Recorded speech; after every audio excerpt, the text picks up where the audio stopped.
Ladies and gentlemen, welcome back to the other side of the coin and welcome back to your latest Chelsea transfer news. Trouble in paradise, maybe it seems. Ladies and gentlemen, look, this is what happens in the transfer window. Now that the window is open, you're going to get news, up and down news. You're going to get some positive, you're going to get some negative. 1 minute it looks like Jhon Duran is in the bag, and another minute it's going to look like he's not in the bag. 1 minute it's going to look like Olise to Chelsea is happening, and another minute it's going to look like Olise to Chelsea is definitely not happening. So we are going to have to read in between the lines. When we look at all of these news, it's on us to realize doesn't make sense. Doesn't make sense. So earlier on today, if you guys have missed out on the stream earlier today, do check that out. Every single day, 2 pieces of content dropping. So make sure you're always there.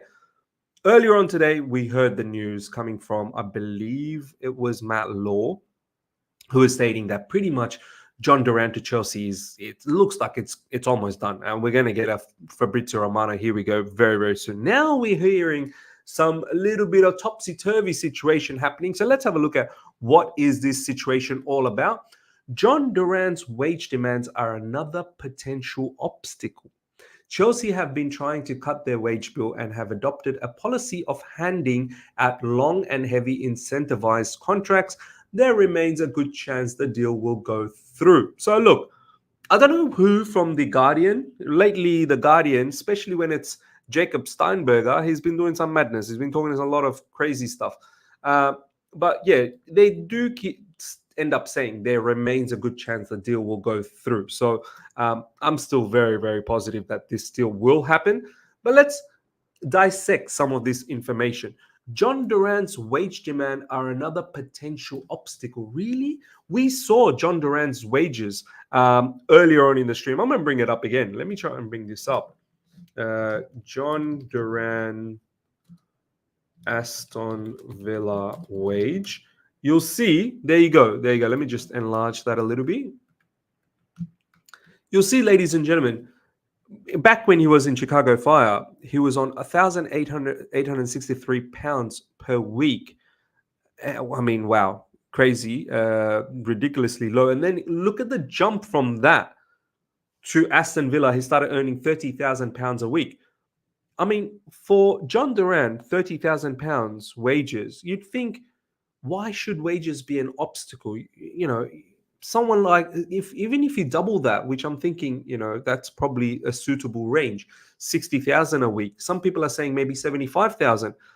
This should not be an obstacle. This is still low wages for Chelsea Football Club. Unless if Jhon Duran, for some crazy, obscene reason, is asking for something ridiculous in the likes of, I don't know, 130, 140, 150. I think some people are saying that he does want above 100,000. I find it strange that's what Jhon Duran would want. I get it. Jhon Duran's probably looking at Chelsea Football Club that, hey, I'm coming here to be your main striker. You better pay me the right amount of money. But if that's how he's operating, then I say we move on from that. I think from 30,000, doubling that to 60 or potentially going a little bit above, say 70, that is more than enough for Jhon Duran, who's not even proven. You've played diddly squat minutes in the Premier League. You're literally a raw talent. You're an absolute raw talent. For you to even have that audacity. And look, in one hand, you can say, all right, that shows confidence. The player's confident. Nah, brother, you need to show us something first to earn that level of money. So if that's the case, if this information is really true, that the wage demands is a problem, yeah, we there's no need for us to entertain Jhon Duran above 100K. He should nowhere near be 100K. He should be very, very happy by doubling his wage for doing absolutely nothing so far in the Premier League. You've done nothing. And you're going to be paid about 60, 70K a week. I think that.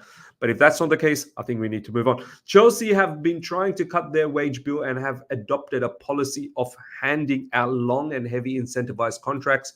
Yeah, look, I was under the impression that finding personal terms with Jhon Duran shouldn't be a problem. But if that's the stumbling block, oh my God, we just need to move on. We just need to move on.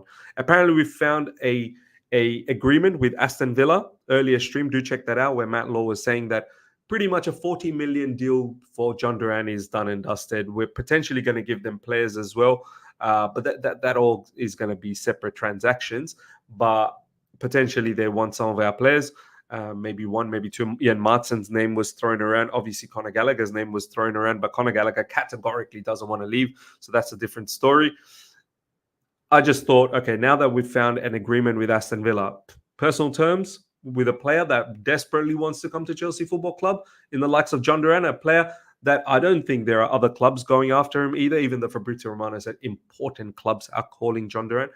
Look, if this is how it's going to be, I'm happy for us to move on. Chelsea are unsure over whether to press ahead with a move for Jhon Duran, despite being given permission to discuss personal terms with the Aston Villa striker. So, wow. I mean, imagine this falls through. Imagine this doesn't happen.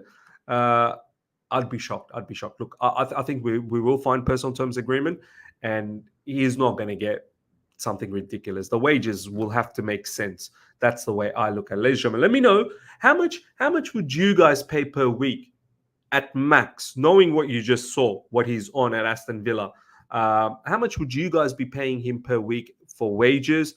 In the comment section, let me know. Now, let's have a look at a few more other news in regards to all of this. The Jhon Duran deal would be a swap with other players. Conor Gallagher is not involved as he's focused on Euros. So, yeah, Ian Martin's name was getting thrown around. So that's another thing. Now, in regards to Michael Olise, The Guardian has given us a little bit more information. Doubts have emerged over whether Michael Olise would favour a move to Chelsea when there is also interest from Arsenal, Bayern Munich, Newcastle, and both Manchester clubs. Chelsea will not give up. Their scouting department is said to love Olise. Look, this is the first time I'm seeing Arsenal's name pop up. Are Arsenal in for a winger? Like, they've got Bukayo Saka, they've got Martinelli, they've got Trossard, they've got Gabriel Jesus, who can play out wide as well. Like, they've got players that can play out wide. Are they also in for Olise?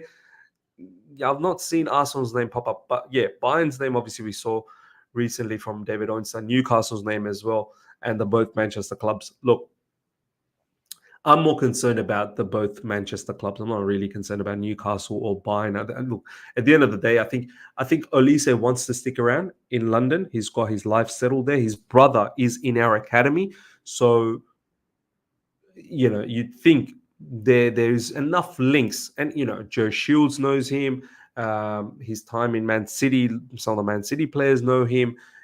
French players will be very excited with Michael Olise, and ultimately I think he'd want to stay in London. So Bayern Munich, Newcastle, these are, I'm not worried. Of course, Manchester City, Manchester clubs, City and Man United, although they're not London clubs, but they could pose a bit of an issue because Olise apparently is a Man United fan, and City, if they come knocking, I'm pretty sure Olise will take up that opportunity. And City is a team I think could be looking for wingers. They may not be focusing on that position right now. Obviously, they got themselves Savio recently, but I'm pretty sure if they want to move in for Olise, they'll do that. And yeah, this is a particular transfer I'm still a bit iffy about. I think there is a lot of good things that's going for us. I think we're very advanced, as Matt Law and David Oinstein and Fabrizio Romano have been saying. We are a lot more advanced than other clubs in talking to Olise's agents and also Crystal Palace. But there is an element of anything can happen in this situation because there are multiple clubs after this particular baller who is honestly going to be a game changer. This guy is going to be the next big thing in the Premier League. There's no two ways about that. As long as he can stay fit. I know a lot of people keep saying about his injuries, but if he can get over that, which hopefully he has gotten over it, then he's going to be a sensational talent for the Premier League for years to come.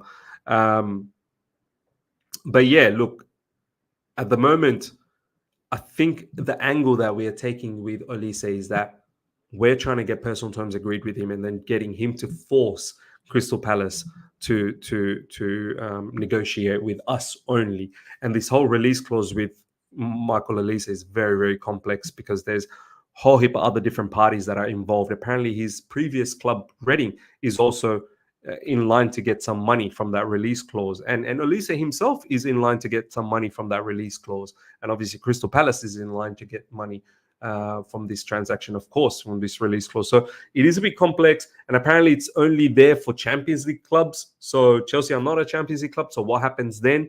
How do we get around doing this release clause? So it is complex. So this Olise to Chelsea is not straightforward, whereas Jhon Duran, far more straightforward. But yeah, ladies and gentlemen, let me know your thoughts about everything. Michael Olise, how confident are you in regards to Michael Olise to Chelsea? Let me know your thoughts. So far, yeah, I'm confident, but I'm a bit weary as well with the whole Olise situation, that it can go sideways for us. So let's see what happens. Hopefully we do the right thing and we make it happen, because Olise to Chelsea is going to be fantastico. Fantastic. Ladies and gentlemen, hope you guys have enjoyed this. Smash the like button if you're here for the first time. Subscribe, hit the bell notification to stay in touch with all my content. Until next time, everyone, take care. See ya. Goodbye.